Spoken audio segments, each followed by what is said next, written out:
আন্দোলনে ঝাঁপিয়ে পড়তে হবে, প্রত্যেকটা ঘরে ঘরে যেতে হবে, ইসলামকে বিজয় করার জন্য চেষ্টা করতে হবে।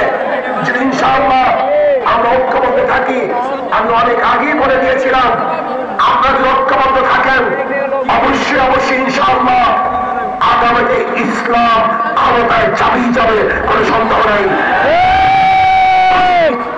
তত্ত্বাবধায়ক সরকারের অন্তর্বর্তী সরকারের প্রধান ডক্টর ইউনূসকে বলবো, নির্বাচন নিয়ে ষড়যন্ত্র চলতেছে, নির্বাচনকে পিছনে হটানোর ষড়যন্ত্র চলতেছে।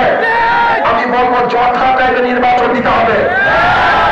নির্বাচন নিয়ে কোন ষড়যন্ত্র বাংলাদেশের জনগণ মানবে না। একটা নির্বাচন দিতে হবে, গ্রহণযোগ্য নির্বাচন। যে নির্বাচনের সময় অংশগ্রহণ করবে সবার অধিকার সমান থাকবে, কোন গুন্ডা থাকবে না, মাস্তান থাকবে না, ভোট দখল চলবে না, কেন্দ্র দখল চলবে না, কাউকে হুমকি ধুমকি দেওয়া চলবে না। বর্তমান প্রত্যেকের নীতি আদর্শ রক্ষা করার জন্য, বাস্তবায়নের জন্য চেষ্টা করবে। সেই সুযোগ লেভেল প্লেইং ফিল্ড সরকারকে গঠন করতে হবে, সেই পরিবেশ সৃষ্টি করতে হবে। যদি আপনি ব্যর্থ হন তাহলে বাংলাদেশের জনগণ আপনাকে অবশ্যই ক্ষমা করবে না।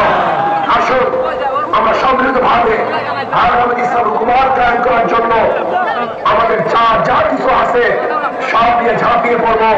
অবশ্যই ইনশাআল্লাহ ইসলাম বিজয় হবে। এদেশের চাঁদাবাজরা আর বিজয় অর্জন করতে পারবে না।